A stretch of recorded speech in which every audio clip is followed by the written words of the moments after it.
ভারত ও পাকিস্তানের মধ্যে দীর্ঘদিন ধরেই চলছে রাজনৈতিক উত্তেজনা। সীমান্ত দ্বন্দ্ব, কাশ্মীর ইস্যু কিংবা বাণিজ্যিক সম্পর্ক, সবকিছুতেই পারস্পরিক দ্বন্দ্ব কোনোভাবেই শেষ হচ্ছে না। আর এরই মধ্যে ভারত পানি ছেড়ে দেওয়ায় পাঞ্জাবে ভয়াবহ বন্যার সৃষ্টি হয়েছে। এই বন্যায় পাকিস্তানের লাখ লাখ মানুষ ঘর বাড়ি হারিয়ে বাস্তুহারা হয়ে পড়েছে। দিন দিন বাড়ছে নিহতের সংখ্যা। পাকিস্তানের প্রাদেশিক দুর্যোগ ব্যবস্থাপনা কর্তৃপক্ষের মহাপরিচালক ইরফান আলী কাঠিয়া রোববার গণমাধ্যমকে জানিয়েছেন, এখন পর্যন্ত এই বন্যায় অন্তত ৩৩ জনের মৃত্যু হয়েছে। ক্ষতিগ্রস্ত হয়েছেন ২০ লাখের বেশি মানুষ। পাঞ্জাবের ৩টি প্রধান নদী শতদ্রু, রাভি ও চেনাবে বিপজ্জনক মাত্রায় পানি প্রবাহিত হয়েছে। উদ্ধার ও ত্রাণ কার্যক্রম চলছে প্রদেশ জুড়ে। কাঠিয়া বলেন, এখন পরিস্থিতি অত্যন্ত সংকটজনক।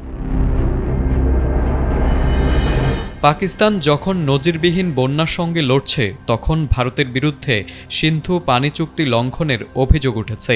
ইসলামাবাদের দাবি, নয়াদিল্লি সময়মতো বন্যার আগাম সতর্কতা দেওয়ার দায়িত্ব পালন করছে না।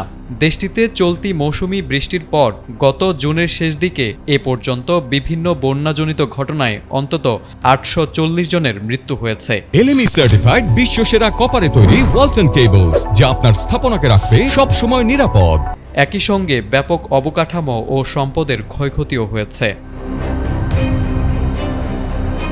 ভারতের পানি ছাড়ার পর থেকে পাকিস্তানে এখন পর্যন্ত ২২০০ গ্রাম প্লাবিত হয়েছে এবং বন্যা কবলিত এলাকা থেকে ৭,৫০,০০০ মানুষকে সরিয়ে নেওয়া হয়েছে। শুধু ত্রিমু ব্যারাজেই একদিনে পানির প্রবাহ ১ লাখ কিউসেক বেড়ে ৩,৬১,৬৩৩ কিউসেক হয়েছে।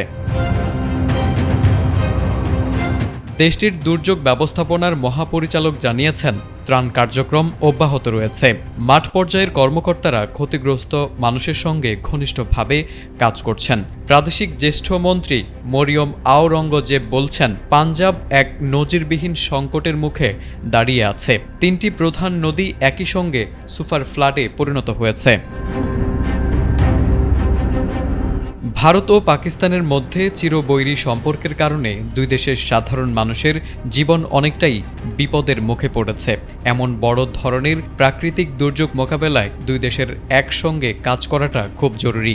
সময়মতো তথ্য দেওয়া আর সতর্কতা ভাগাভাগি করা হলে অনেক ক্ষতি এড়ানো সম্ভব বলে মনে করছেন বিশ্লেষকরা। তারেক আজিজ, এটিএন বাংলা।